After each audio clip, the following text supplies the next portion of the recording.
Hi, everyone. Welcome back to Spirit Rescue Talk. I'm your host, Amy Major, and of course, you know my co hosts, the wonderful Cynthia Maroon and Jordan Start.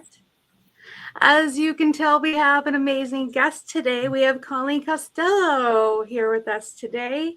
She's actually one of my neighbors. She lives in the state of New Hampshire, the same as I do. We have a huge paranormal and spiritual community here in New England, and she just happens to be one of the better ones that I know out there, and I've been wanting to connect with her for a very long time. She is a medium, an angel communicator, and a paranormal investigator. She's actually been on quite a few shows, which I'd like her to talk about as well. She happens to live in a haunted house. How amazing is that? Especially when you're a medium. And we can't wait to hear more about that. But before we do, I'd like Colleen to kind of introduce herself and tell us a little bit about her. Hi, Colleen. How you doing? Good, thanks, Amy. Thank you so much for having me on. I'm excited to be on the show today. Hi, girls. Nice to meet Hi. you. Hi. Yes. Well, I've been doing this a long time. I'm a natural born psychic and medium. I'm originally from Galway in Ireland. I've been living in the States almost 30 years now at this point. And I started off originally reading tarot, and I am a medium. Obviously, didn't use my gifts for those for quite a while, for many years, due to feeling, that I needed to hide them. But I have been a medium now for a long time. I'm also an angel communicator. I've also done teaching. I've taught tarot. I've taught mediumship. And I've also done a couple of radio shows, and then I have also been on a couple of TV shows. I was on, I don't know if you know the show, quite a while back, Paranormal Lockdown. For the Mhm. show I was Yep. on with Nick Groff, Katrina Weidman, and then I also did an episode of Haunted Hospitals, which was actually regarding a hospital that I worked in. It was one of my first jobs after leaving college. It was a hospital I worked in Galway, Ireland. It was a TB hospital. So that was the episode I did on that. And then that was haunted. And then most recently is a show that I've done called Paranormal Revenge. And that was regarding my experiences after I moved into my 200-year-old, it's the Allenson Tucker House in Derry, New Hampshire. It's an 1813 home, and it was experiences that I had after I moved into my home here in New Hampshire, which we found out was haunted, and I thought that that would be okay, but it turned out to not be okay, on the negative side, unfortunately, which has been resolved since. But that's what that show was about. But yeah, I mean, I've pretty much done everything. I've done paranormal investigating. I've worked with private clients. I've done events, and I've also worked with people and continue to work with people on missing person cases and some cold cases, which I really like to do. It can be hard, but I really want to do as much as I can to help people any way I can. Absolutely. I know how difficult it is. I know people have reached out to me, and I told that's one thing I've asked my guides that I don't want to do is missing Yeah, persons cases because I'm so terrified that I won't find them in time and I'll have that guilt, and so my yeah. guides, nope, don't want to do it. I just can't, It and I've is. had some Yeah. people come to me, but it's hard. It's hard to do that type of work. It's very draining, but I think that you have to, like, trust, I think, again, your intuition, and just feel like what you're at the moment. Like, I believe that everything comes to you for a reason, and if it comes to me, like, I don't specifically go out looking for them, but if they're brought to me, then I believe they come to me for a reason. And Yeah, and I believe it all of I believe that with everything I do in my work, that if it comes to me, it's meant to come to me for a reason. absolutely. You got that right. Mhm. And we ask, how did you know that you had the ability to do, the mediumship and to connect to spirit? What kind of led you down that road of reading tarot cards? Well, as a child, I'm adopted actually, and so I grew up. I was adopted, and I was adopted as an only child. And when I was younger, my adopted parents were wonderful. I've actually recently, sadly, lost them, both of them, in the last couple of years. But they were wonderful parents. But they would have been extremely, you know, typical Irish Catholic, practical parents, hardworking parents, and there wouldn't have been any, spiritual gifts in that sense. So when I was probably, I'd say at a very young age, maybe 7, 8, 9, 10 years old, I used to have dreams that were extremely vivid. And you know about lucid dreaming? Have you heard about lucid dreams? Mhm. Yeah. I didn't know at the time they were lucid dreams, but I would have dreams that were extremely vivid. And then what would happen was these dreams would happen, or things would happen from those dreams, and some of them were prophetic. Sometimes things would come true. I would dream about certain people, and then things would happen, and it would kind of freak me out. And I told my mother, "Oh my God, I dreamt that, and this happened about so and so and so and so," and she would just be like, "Ah, that's a load of nonsense," don't be talking about those things. And then also I would have extreme intuition about places and people. And Ireland being such an ancient country that it is my parents were always extremely interested in history. And so they would always take me to ancient ruins and castles and places like that. On a Sunday we would go for Sunday drives, and the minute I walked into anywhere like that, I was immediately lost in, I would feel things and see things and hear things. And I would just completely get lost in, I could visually see the past. You know what I mean? I could see these things. And I thought this was just normal. I thought everybody felt that and everybody saw that. Mhm. Um, but to find out later on that that was not normal. And the same thing with people. When I would meet people, I was always an extremely sensitive child, in the sense of that I would immediately sense negativity or positivity from a person. So if I met someone and I would get a bad vibe off them, and I would say to my mother, I'd be like, "There's something about that person." I'd be like, "I don't really like that person." And again, my mother would be saying like, "Don't, you can't say things like that about people. You can't, you know." And I'd be like, "I don't particularly like this person," or say someone I'd meet, or I'd feel very happy around certain people and very sad around other people, and I was very empathic. And so again, wasn't ever sure what those things meant until I got into my early teens. And someone gave me a book, or a friend of mine had a book on those kind of things. And I said, "Oh, can I borrow that book?" And I read the book, and it was about all these kind of things. And I went, "Wait a second, this makes sense." Mhm.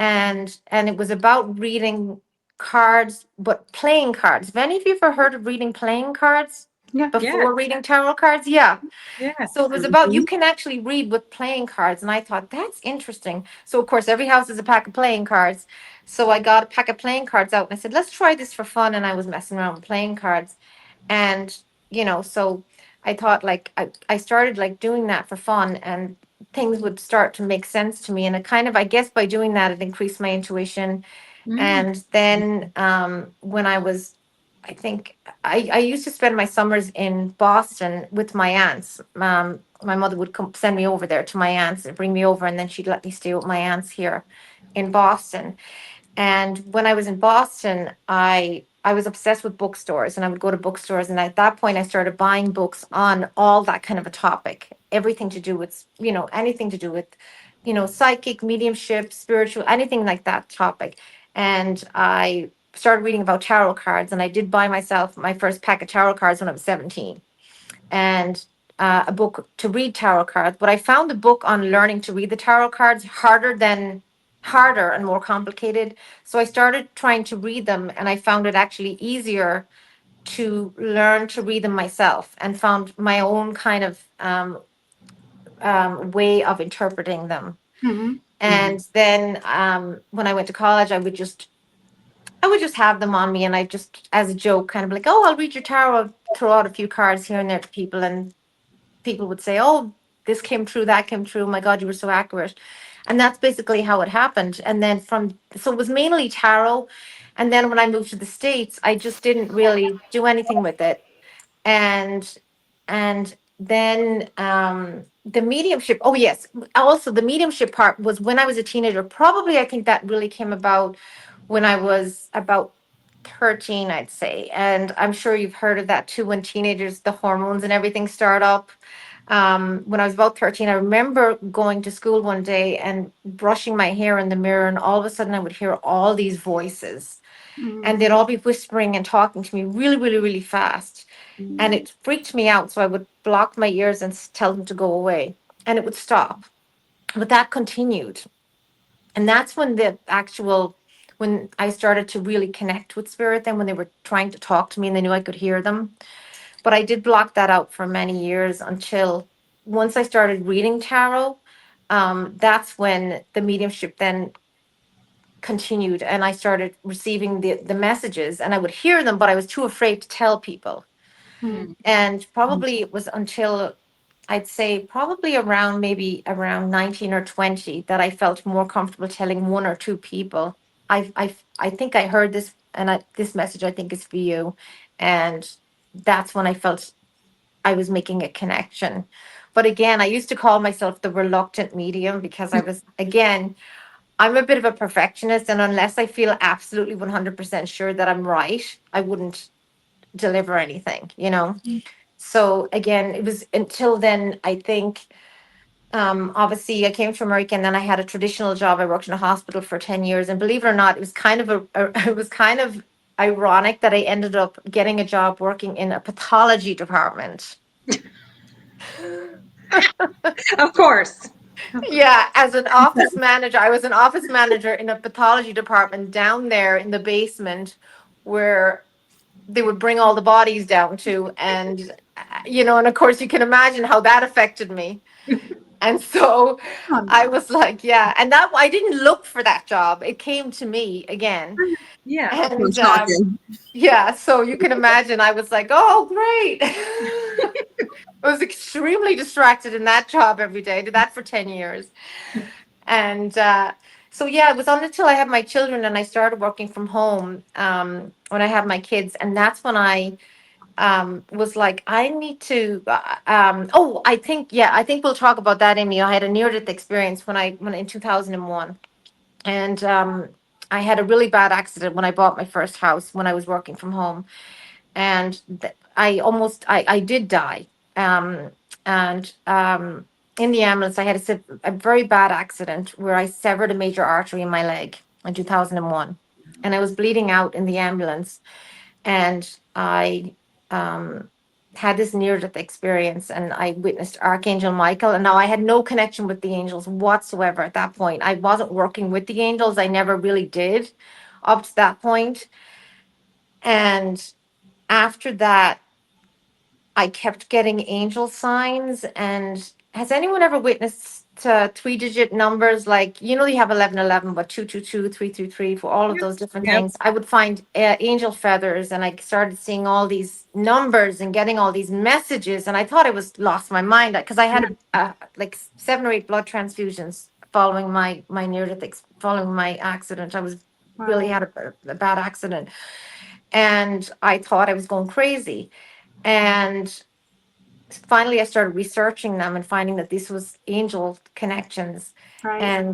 And then all of a sudden I would hear the angels telling me, you need to use your gift, you're not using your gift, you need to use your gift to tell people that we exist, that we're here, tell Right. people what happened to you, tell people that we saved you, we did this for you, you're here for a reason.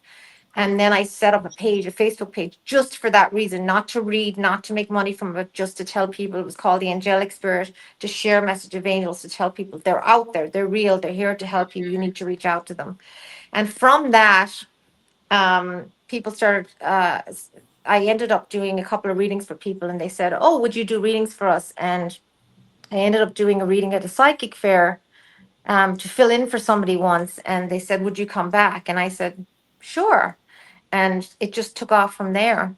And it just all happened kind of in that order. But I was reluctant. I wasn't sure because I didn't want to be judged. I felt very self-conscious of like what people would think of me. And, you know, it just kind of took that form. But it obviously it took that length of time to finally come out. But it was like basically 2001 was when I set up my angelic spirit page following my near death experience and about the angels. And once I started on that path, that's when everything took off from there. Doing the tarot readings, started at the psychic fairs, started with everything, and then it just took off from there. My mediumship gifts, everything. I Mm. started using my gifts, getting involved in everything, and then it just catapulted from there. Yeah. Yeah, that was a crazy time. I know 2000 was when I know a few of us kind of woke up to our gifts and Yeah, it just happened. Yeah. pushed into doing more of that. The year 2000 to 2002 was a boom of people waking up to their gifts that I feel that we're, after 25 years later, we're now moving into the mentors and the teachers of the other now boom of new people waking up to their Hmm. gifts, Yeah. over the last 2 years and probably going to last another year or two as well. And I know you said you wanted to talk about that a little bit as well. I mean, Cynthia and Jordan came into their gifts, 10 years ago, and I think they're in another wave of consciousness and being able to provide for people in ways that we can't. But I see the waves of people waking up Yes. and understanding their gifts, even though we had them our whole life.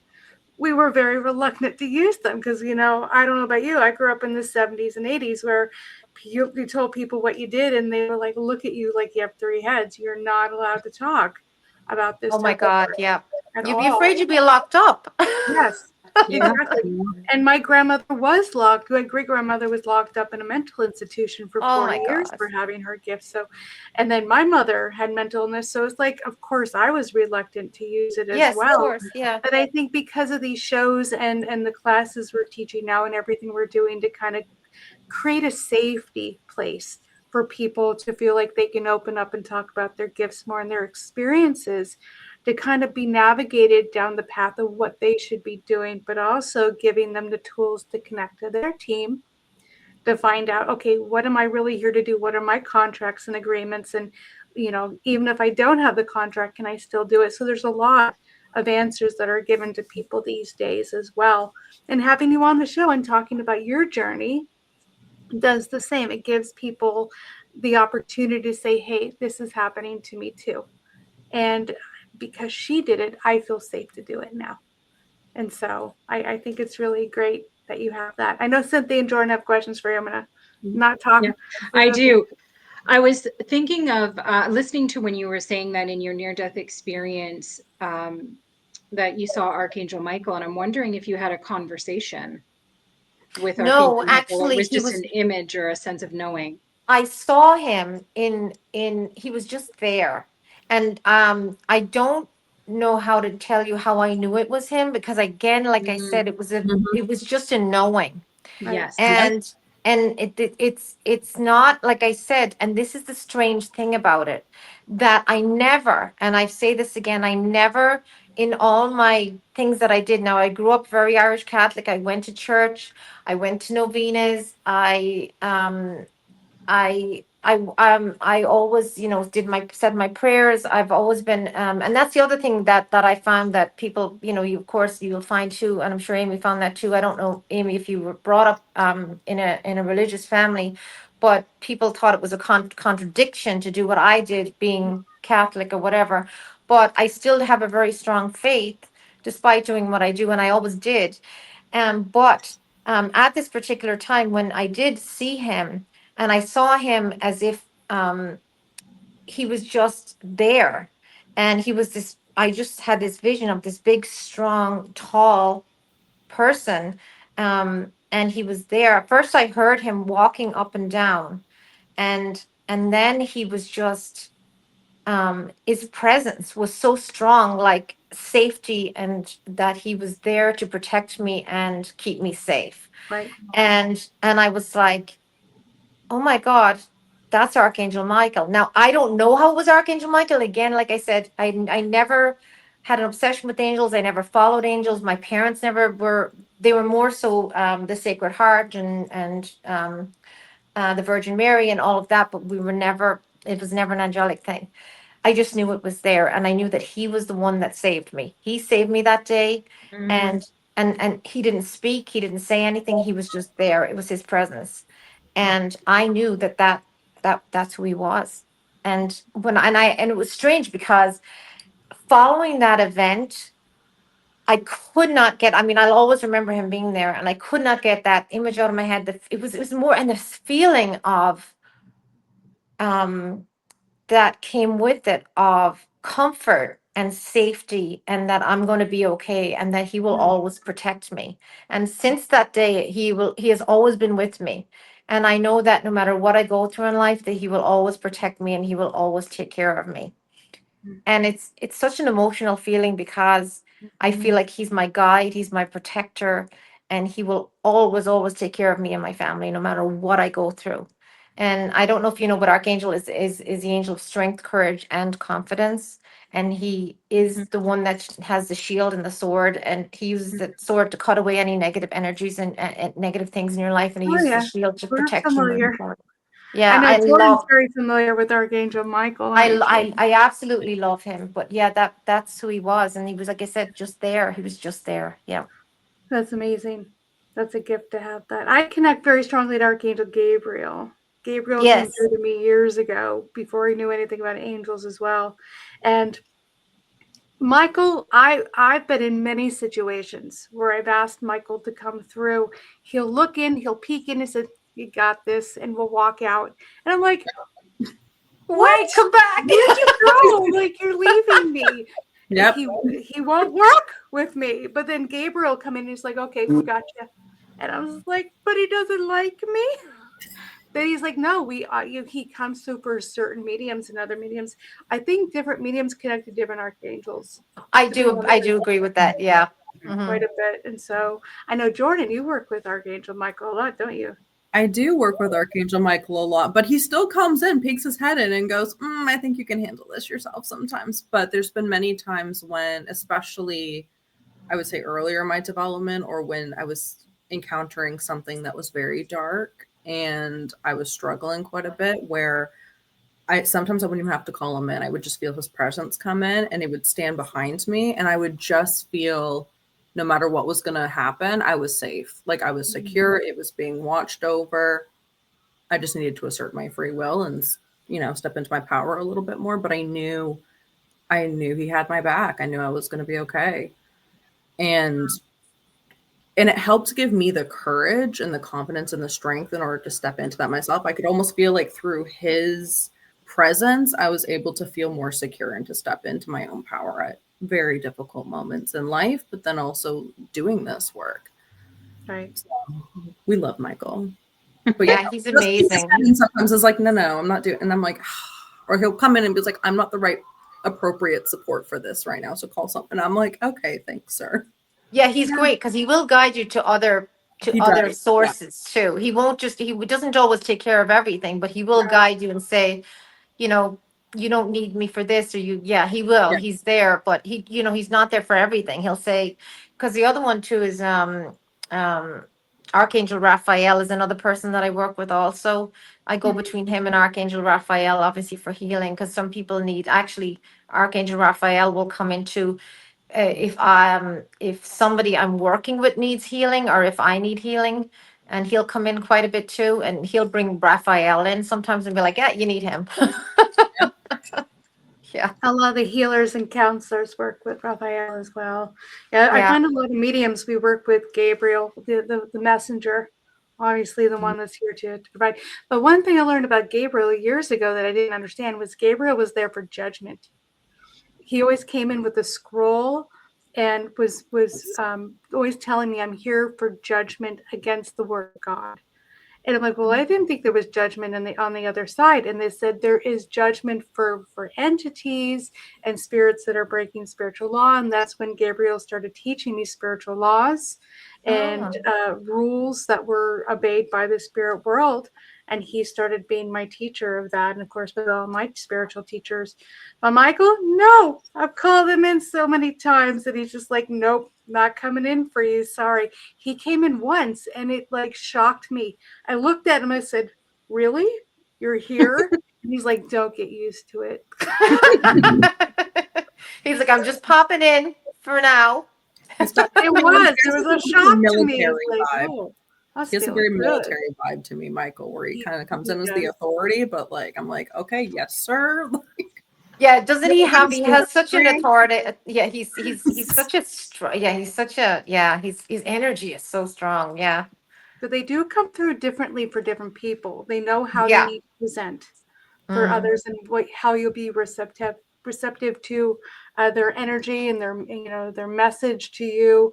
And then I always tell people, don't forget your own personal angel and your own personal guide. You know, I have my own personal angel that comes through, and they're valuable resources to be able to connect to as well. I do have questions about kind of your haunted house experience. If you want to talk a little bit about that, how, you know, Sure. what happened with that when you first moved in? Did you kind of sense that right away? Actually, no. And that's the scary part. So yeah, when we first started looking at the home here, and obviously it being, it was actually my husband that found the house, and I didn't find it. And so when he first got the realtor to show me the house to come over to when we came over to look at the house here in Derry, and I saw that it was, you know, over a 200-year-old home. I thought, of course, like all of us would, oh, it's going to have spirits. Hmm. And but the interesting part was when I did a walkthrough, I felt nothing. Right. Now, The Mm. silence. Yeah. Mm.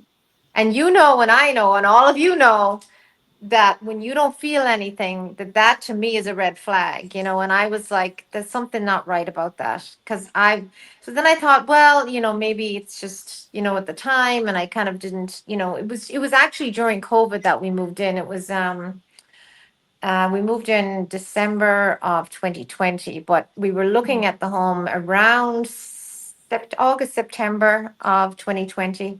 And I had a lot of stuff going on at the time because my aunt that my beloved aunt that was like a mother to me had just passed away. So I think emotionally, and I thought like, well, maybe it's me, you know, so I kind of brushed it off.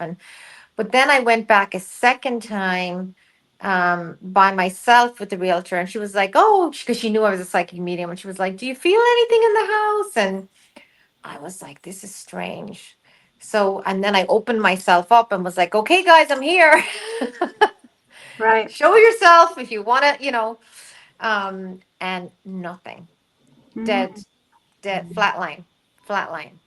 So I was saying, I don't like the feeling of this. I don't like the feeling of this. So I just had like a bad feeling, but it wasn't like bad enough that I was like, I don't know. But yeah, so then anyways, we did put an offer on the home and we didn't get the house. And I was kind of like, well, that's good.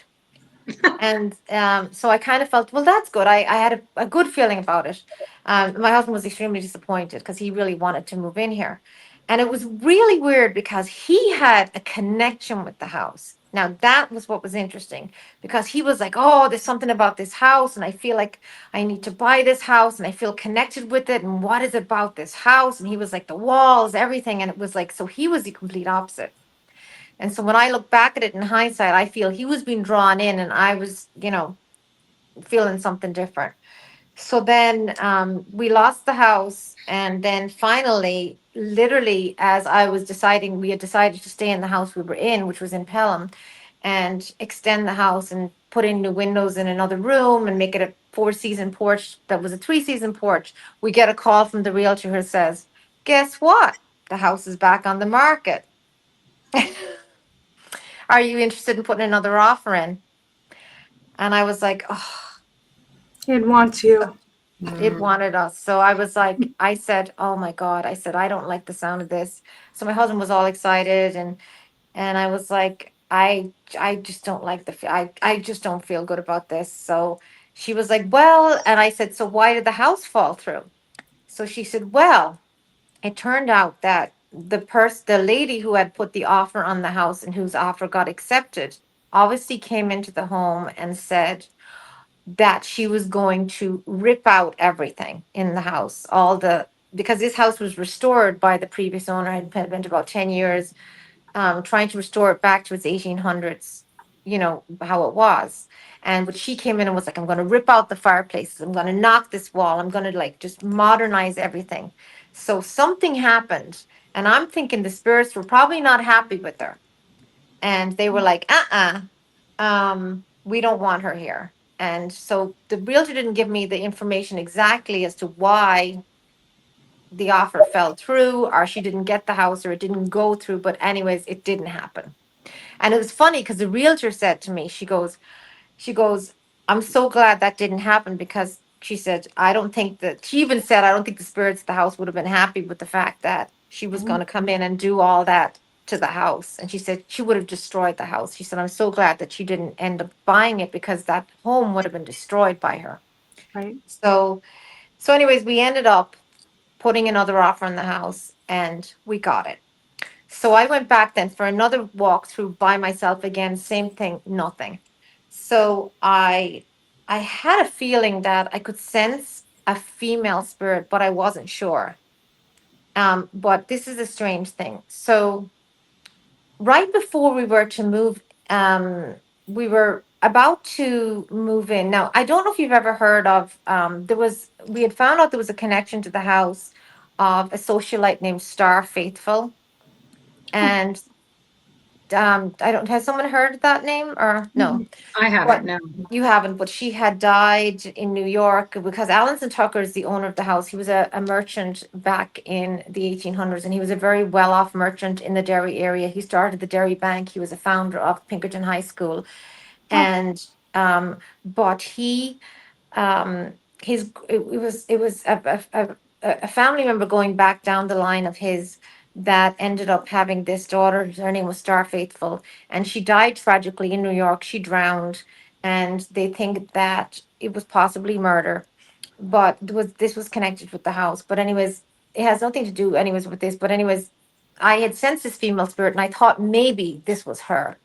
So I was thinking that maybe that was her. And I thought, well, wouldn't that be interesting if that was the reason that maybe I was coming to the house was to help with this particular case? So I was kind of on that path, thinking that was the connection. But, anyways, what happened was we were getting ready to move in. And this offer that we put through, we were supposed to move in, believe it or not, Halloween. Oh, Wow. I moved into my place on Halloween. It was Did interesting. you see? So we were supposed to move in Halloween. The kids were all excited. And all of a sudden, literally the day before the paperwork with the bank, the guy who was doing the paperwork screwed up on some figures somehow with the taxes or something. And the whole thing fell through. So we literally had our house, like we had literally had furniture ready to move in. Everything was ready to Oh, go. yeah. And we got the phone call the night before saying, Mhm. sorry, but I've screwed up. Something happened with the bank. The figures are off by a couple of $1,000 and this is wrong and that's wrong. And now we have to do, I was like, oh my God. So I felt like in a way I was like, it's not meant to be. That's it. I'm canceling everything. I was like, that's it. Third time I'm done. Yeah.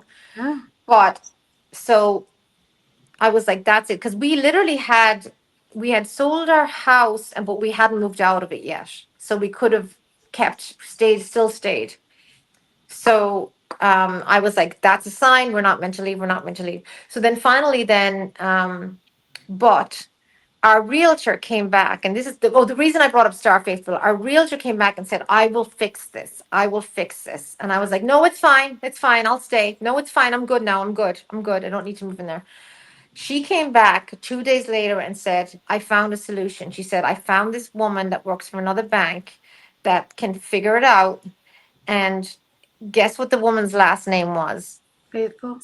Star. Star. Starr, which was the Oh. same spelling of the Star Faithful Star. Wow. Wow. Yeah. So I was like, oh. So, anyways, Wow. we went ahead and moved in. Now, the minute we went to move in, now again, nothing in the house, nothing at all.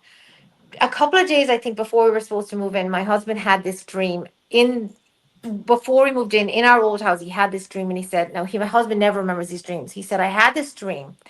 And he said, I had this really creepy dream last night. He goes, oh, it was so weird. And I'm like, tell me.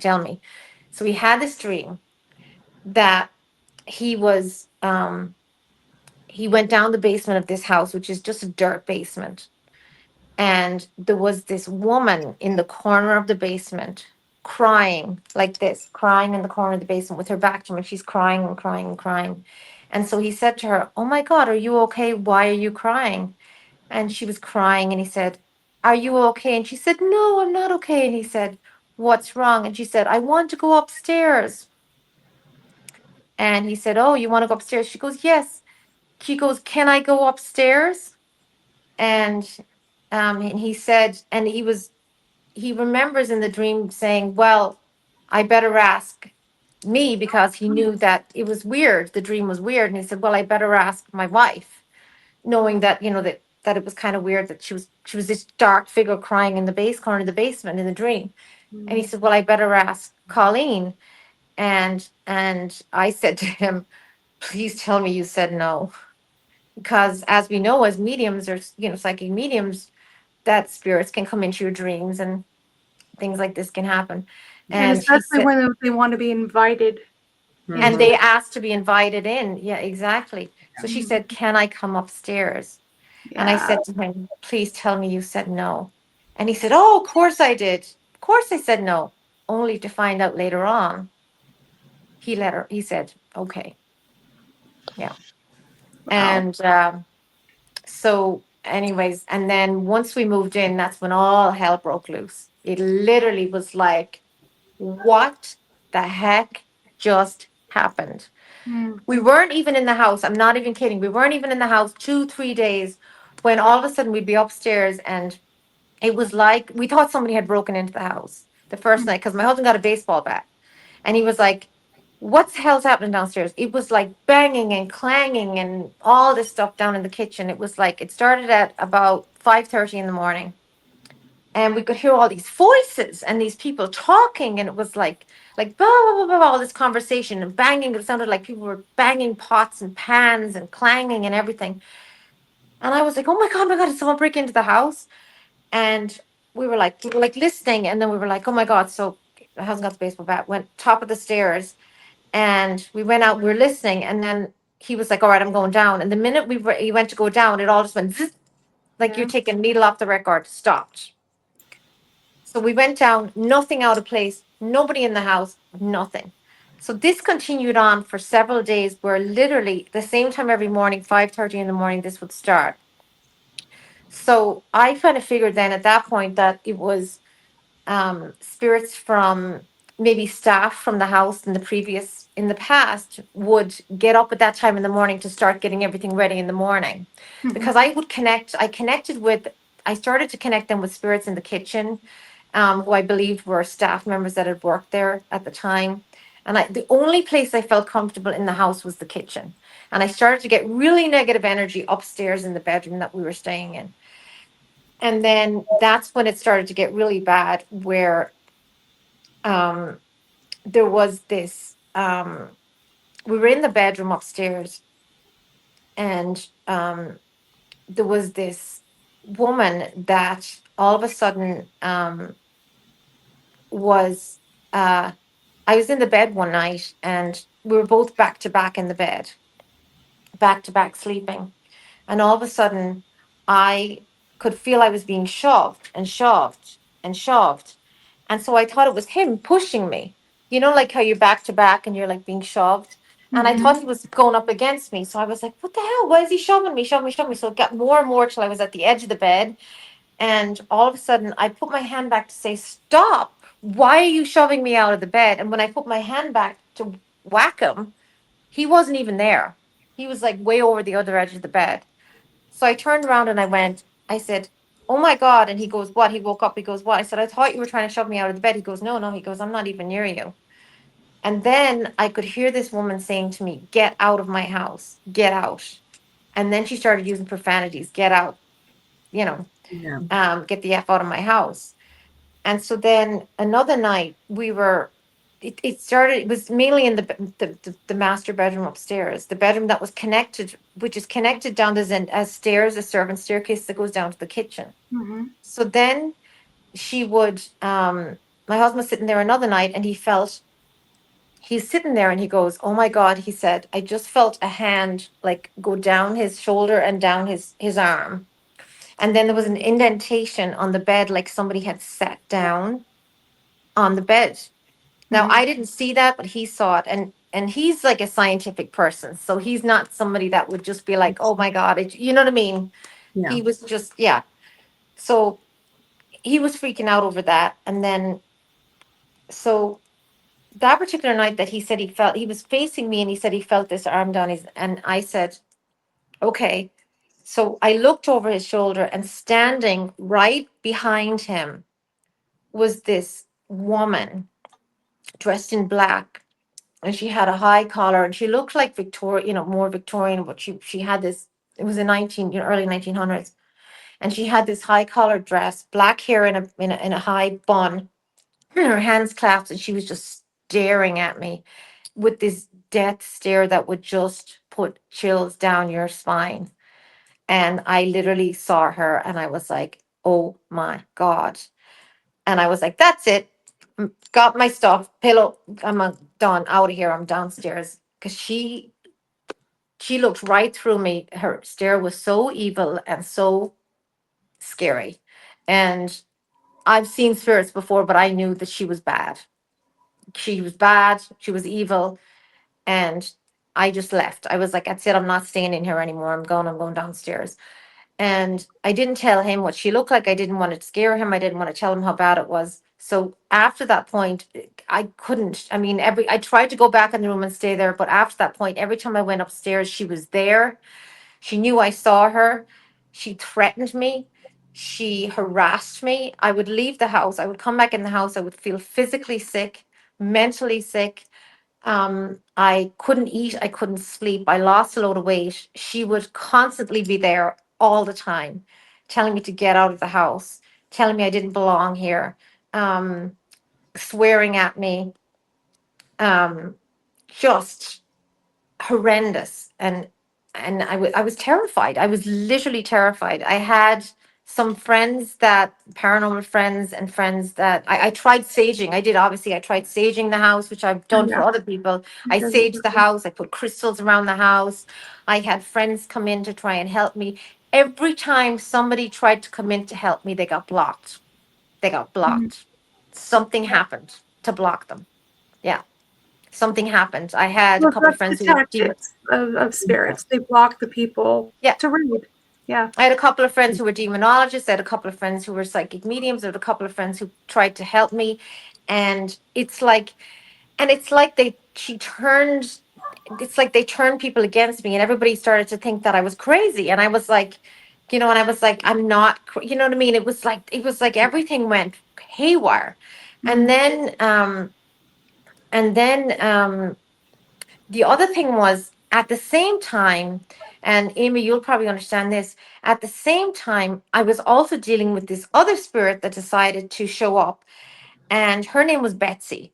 Now, this home was also, I found out in the meantime because I connected with this lady who was very nice, and she's my neighbor next door. And she came over and she explained to me, gave me a lot of history of the home because she lived here for 50 years.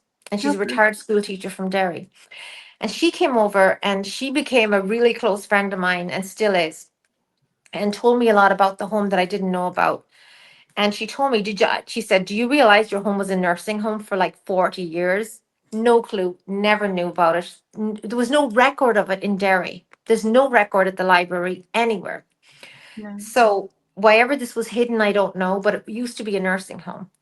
So she told me that the hearse used to be here all the time, that it was licensed for 12 patients, but had like 42 patients. And that it was so awful the way people were treated here, and Mm. that they would come to inspect it and they would shuffle patients around up and down the stairs because her son did work here, carpentry work, and they would shuffle patients up and down the back stairs to try and hide them from when they would come and do inspections of the place to see how the patients were. So the other time when I was also going through the haunting with this, oh yeah, the lady told me that the woman that was haunting me said her name was Liza. She said, I'm Liza. I'm Liza. Now it turned out that Alison Tucker's wife was Eliza, which I didn't know, Mhm. but she told me she was Liza first. And I wasn't sure it was his wife, but I was like, I don't know if she was just imitating his wife or pretending to be his wife, because I found out later on that his wife was apparently a nice woman. So I don't know. Mm. But so this other patient, this lady Betsy, kept coming through saying I had to listen to her. And she was constantly saying, please help me, please help me. Now, Betsy said she was a patient here in the nursing home, and that she died here, and that she was silenced because she said too much, and that her body was disposed of in the pond behind my neighbor's house. Now, I didn't even know there was a pond behind my neighbor's house because you can't see it until Right. one day my neighbor brought me on a little tour around the back of her. She has a couple of acres around the back of her house and said to me, "Oh, I have a pond." And when I saw the pond, I suddenly got a vision of what Betsy had showed me, and there was the pond. And so she has this little, tiny little pond at the back. It's like a marshy little pond. Yeah. And Betsy told me that's where she was put, and that she was had no family, and that she tried to speak up for herself and the other patients who were being mistreated here in this facility when it was a facility here, and that they got rid of her and they put her in the pond. Wow. So Wow. yeah. So I had that going on. I had the other lady going on, and I was trying to help Betsy. And I had Liza, on the other hand, harassing me, and I just got so physically sick. I couldn't work, I couldn't eat, I couldn't sleep. I was at the hospital every other week. Um, it was just horrendous. I had to lock off. My husband wouldn't sleep in the room. I couldn't sleep in the room. We had to lock off the whole section of the house upstairs. I wouldn't even go in there and get a pair of shoes. I took everything out of there. So it was really, really bad. Now the strange thing is my kids were fine, and they were on this side of the house, so they were perfectly fine, and they weren't having any issues, and they actually were completely seemed to be unaware of what was going on, and they were fine. This was all happening in this side of the house. So anyways, what happened was then eventually it got so bad that I got so sick that I could barely stand up. And then, so my husband got worried, and one day he finally decided that he called the priest, the local priest, one night. And um, because I said to him, I can't, I can't, I wanted to move. I left and went to a hotel one night. I was like, I can't, I wanted to sell the house. And that was the other freaky thing about it was, while I was dealing with this, he was obsessed with the house. And I believe that I feel like that she was, um, holding him she wanted him in the house and she didn't want me there. Does that make sense? Yeah. Yep. Because he was saying to me like, well, I understand where you're coming from, but at the same time, he was like, "Oh, we can't get rid of this house. This house is amazing. This house is this. This house is that." And like he knew it was haunted, but at the same time, he didn't want to sell it. He was like, "This house is everything." You know what I mean? And he was like, "I feel such a connection to the house," and I feel like then in a way that in a past life that maybe he was connected to the house in some way or form, and Right. that's what drew him in. But then she was like, that's why she brought him here, but then Right. she wanted me out because she knew then that I was sensing all that other stuff. Then I knew that she was bad. Mhm. But yeah, so eventually, anyways, it got so bad and I was so sick, and this went on for months and months and months, and I just couldn't deal with it anymore. Finally he called a local priest who was a Catholic priest, and he came to the house. And when he came in, he sensed it straight away, and he said that he had dealt with this in the past. He sensed it. He came in. um I could barely stand up at that point. I was so ill. He came in, he gave me a special blessing, and he spent hours here at the house, and it was late at night, and it was winter time. He went from to every single solitary room in the house, and he blessed every room. He went into every cupboard, every closet, everything. And he Wow. also went outside and did the land. Right. And um he said that the reason he wanted to do outside, that in the past he had witnessed that when he had blessed homes in the past, or he had dealt with things like this, entities or things in the past, that he would come outside and he would see the entity waiting at the side Waiting. of the door to Right. just zip back inside again.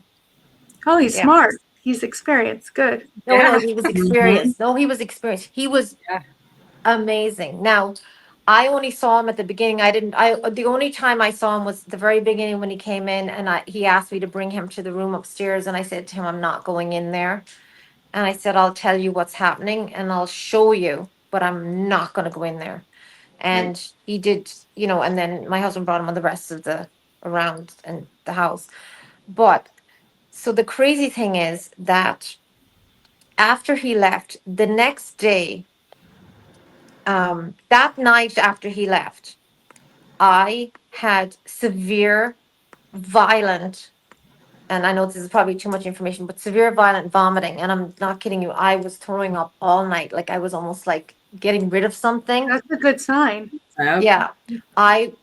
All night long, severely, severely sick Right. after he left, after he gave me the blessing, severely sick all night long.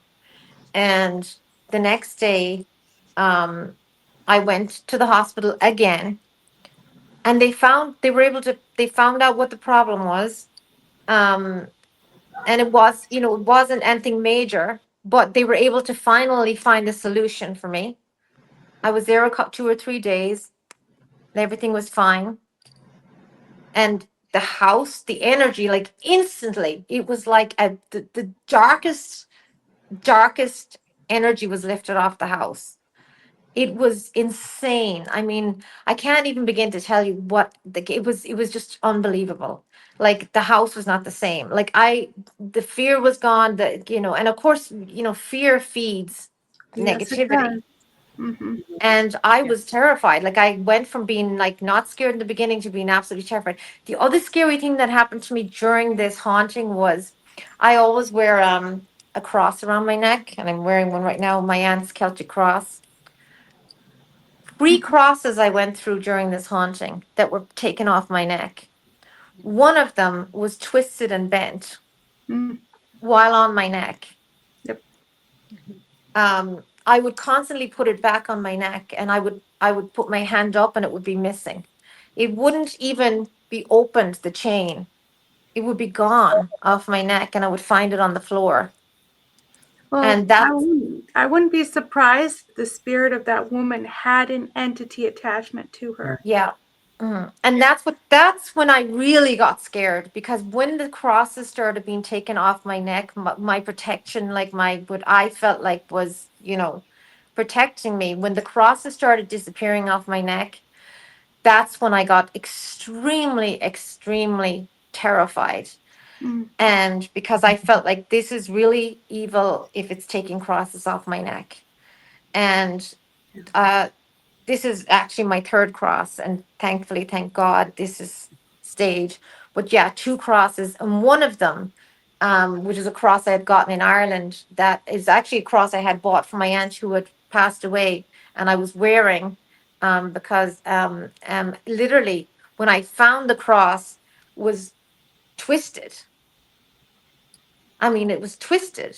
Like you couldn't. I mean, you can't twist a cross, unless you took pliers and twisted it the way it was twisted. Yeah. And that's when I literally was like terrified. I would just literally just stay in the room and was just terrified. Yeah. So I take But it the energy of the home is much better now. now it's amazing. Now it's totally fine again. And literally that day it changed. It changed that day. Once the priest came, it changed that day. And I actually went and met with him several times after that to talk about it, to talk about what happened, to talk about my gifts. And, because I was like, did I, I was like, was it, because I questioned my own gifts and being here, all these different things. And he was amazing to talk to me. He talked to me about my gifts. He even talked to me about my gifts being Catholic and having my gifts, and about, and I'm not a practicing Catholic anymore, in the sense I don't go to church every time, because I've been judged too much in the past. I'm more spiritual now, but I have a very strong faith. And but yeah, I mean, I believe that he got rid of what was here. I'm very extremely grateful for what he did. I don't know how he did it, but absolutely astounded that instantly it changed.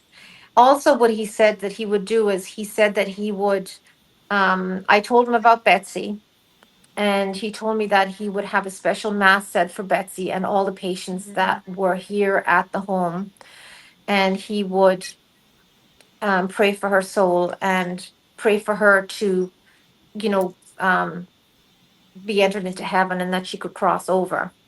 because that's what I wanted. I kept trying to get her to cross over, and I couldn't do it when I was being tortured by this other Right. by by this other woman.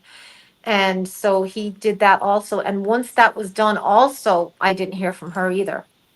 Good. It was peace on that side too. So overall, now it's a very peaceful home. The only thing I have now, I mean, it's still haunted, but the spirits that I have here are, I communicate with them, and they're I have like spirits that, like, I have a gentleman that's in our piano room back here. His name is Eddie. He's super nice. And he was somebody that worked here in the house for the family, and he stays in the area. He's very friendly, he's very nice, he's always around. I also have staff that are in the kitchen that are around. And I've communicated with other spirits too that are around also. And I hope to communicate with more of them going down the line. But yeah, with the negativity, and the negativity is definitely gone. Yeah. Wow. Well, I know it's Mhm. spooky season, so a lot of people are going to start going to fake haunted houses. Now you can tell them what a real one feels like. Yeah. Yeah, the real one is yeah, Quite different. definitely. And I love going to the fake ones too, don't get me wrong. I love going to like Spooky World and all those fun ones too, I like. But Oh, yeah. yeah. Yeah, but yeah, there's a lot of people that fake all this stuff. But I'll tell you, when there's real hauntings and you have real issues, you need to reach out to the professionals to Yes, help you. very Yeah. much so. And I And know they a lot can of people. affect your health. And that's the thing that I don't think Yes, people realize, is how physically sick something negative can affect you. yes. Yeah. How can make you. Yeah. We've Yeah. seen a lot of those cases, and there's a lot of Mm. people reach out to us because they are being affected negatively by spirits out there. And, unfortunately, this time of year, many people dabble into the paranormal and, metaphysical and curiosity. But I always tell people curiosity killed the cat, so just be a little And there's safe cautious. ways. It's not a bad thing. I mean, It's I not. love the paranormal. I do it myself. I investigate, and there's safe ways to investigate. And Yes, do it with the right people. Find the right group. Make sure you find a group of people that you know that are legitimate right. and that are doing it for the right reasons. And then you can, but make sure that you're with the right people, and you can learn the right ways. And it's very interesting, and it's wonderful to connect with the other side. And it's wonderful. I love history. I Mm, think it's amazing I love finding out history and connecting with people who are, connected with homes in the past. And I love that part of it. But you have to be careful, you have to be careful, because you're opening up that door anytime you're connecting with the other side. You're connecting with people that were once like you and I.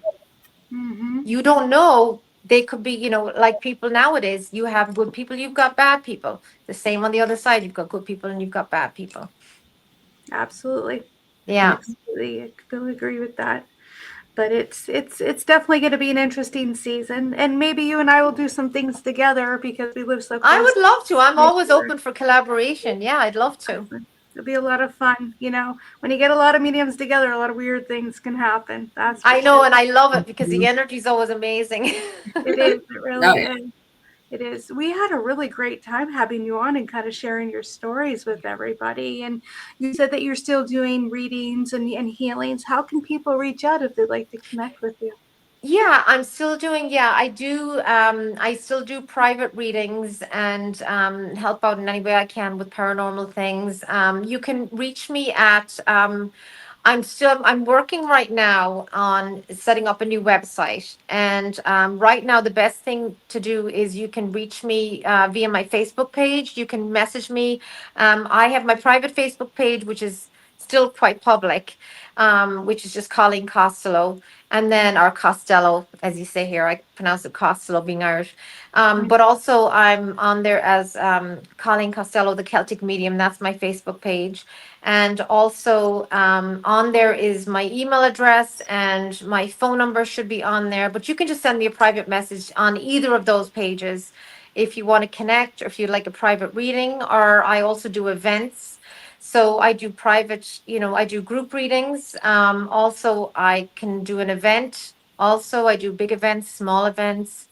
And I do hope to be resetting up classes and doing some teachings and healings, hopefully here from my home soon, because a lot of people have been reaching out to me. They'd like to do things in person. And I know a lot of people would love to do things from the house here. And I know that that would be fun too for people.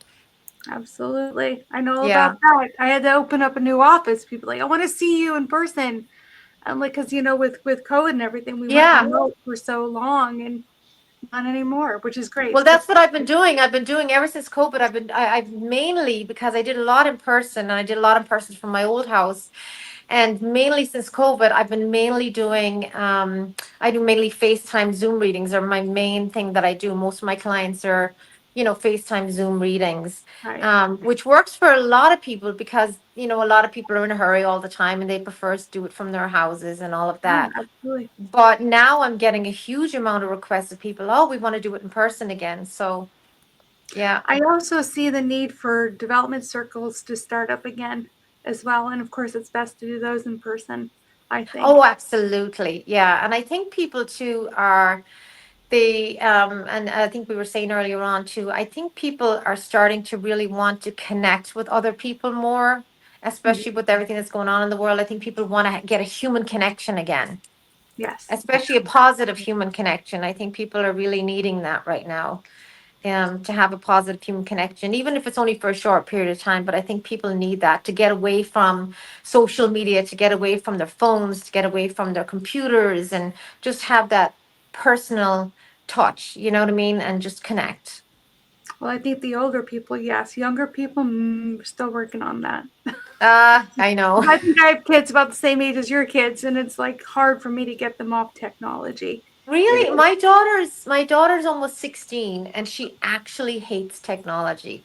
And wonderful. yeah, she actually does. She's actually gone the other way. And I don't know if you've how old are your youngest, or My youngest is 14, and that do you have 14, 17, the 20. ban now in the ban now in the schools of the cell phones during the school day? Well, I'm grateful because he homeschools. So Yeah. yeah, Oh, should I that's get him well, see away now from all that's that stuff. wonderful. Yeah. Yes. But Yeah, my I 17-year-old is a senior this year, so they've actually banned the cell phones. And he's like, You yeah. can't call me, Mom. I'm like, Not that you'd answer anyway, so who cares? I So, think yeah. I think that is actually, I mean, it's bad. I won't say it's bad. There's nothing bad about it. It can be hard for communication, if you're in a hurry to communicate. But I think for the most part, I'm hoping it'll be good for young people so that they can communicate more. Because I know my daughter has definitely expressed that she thinks it'll be better that kids will start talking more and maybe socializing more on a more normal Absolutely. level. Yeah. Well, your daughter's an old soul, so I can totally understand why she doesn't want the technology. Yeah, It's, she's an old soul, and she also has a gift as well. She's also but it is hereditary, so yeah. I don't know where I got it from, but definitely it's passing down your children. I'm sure have it they also. do. Yes, they do. Don't want it, but they've got it. So Do you girls have any children, or do you have any family members that you have gifts Yes, from? family. Family, yeah. You inherited? Yeah, Yes. And it's funny Mhm. because as me and my sister started coming into our abilities, people from the yeah, older generation started coming out of the woodworks a little bit and yeah. saying, hey, we thought we were crazy, so we just didn't talk about it. And Of now course. being able to give some support and validation to know you're not crazy. And isn't that wonderful that now you can do this, and Yeah. what they couldn't do now you can do. Yeah. And I It's think definitely a that's, blessing for sure. yeah, and that must make you feel good. And now that you're starting this generation, and now you can pass that gift down to Mhm. the future generations too. Yeah. Oh And yeah. I'm sure you've seen a lot as a demonologist. I want to have you Oh yes. Many, many things. That's could have for done with your help. that's for another day. So many things. Yeah. We'd love to talk to you another day about that too. Yeah. lots of I'm really stories. grateful for we kind of had a balance. I love that we talked about your the powerful imprint that the angels can leave on a person with their presence. And I've had experience as well, with Mother Mary, archangels, and there's something about their energy that really is beyond like words, and it leaves this imprint Yeah. on you, and it's very powerful. But what's lovely, like you explained, there's a confidence that comes with it, that even if everybody around you said no, that's crazy, you would know at a soul level that it is true what happened, Yes. and in that connection. So if people are watching and they are getting interested in their own spirituality and connecting with the other side, starting with angels is a beautiful way to start, and getting curious about that. And there's lots of things I find with the angels that are quite accessible for the Oh, average yes. person in communities as well. So it is, and they're very playful with their signs that they send, whether it be feathers or numbers and things like that. So it can make the synchronicity experience very, very exciting and playful, and raise your vibration, and just see the world a little bit more magical than the humdrum of the everyday routine. And we were able to get spooky with your story. But one thing that I really like about it is that you had somebody help you that seemed, like Amy had said, very experienced. And also that even in the role of a priest, had his own intuitive abilities to be Oh, able yeah. to sense and see. Because we too, Jordan and Amy and I, we had met a group of exorcists, and one of them we had dinner with, and he too had intuitive abilities, and he brought that to his calls that he would go on as well. And I'm so grateful that that is being shared more, that Yeah. that exists. I think it's wonderful that finally, that people are starting to come together in their Yeah. gifts and help each other in that way. And that, whereas before I think people were more separated, but now I think people in all their gifts are starting to share their gifts with each other and say, I can do this and you can do that. And we can help each other together, make things, help each other in these Mhm. cases, and in these certain that have these problems or issues. And I Yeah. love how you said about the angels too, because Mhm. I find one of the things that I suggest to my clients who are starting to learn about their intuition or want to learn how to read is I always suggest that they get a set of angel oracle cards. Mhm. And my daughter actually has a set of Archangel Michael Oracle cards, and there's several different types of Angel Oracle cards, and they're some of the easiest ones to learn.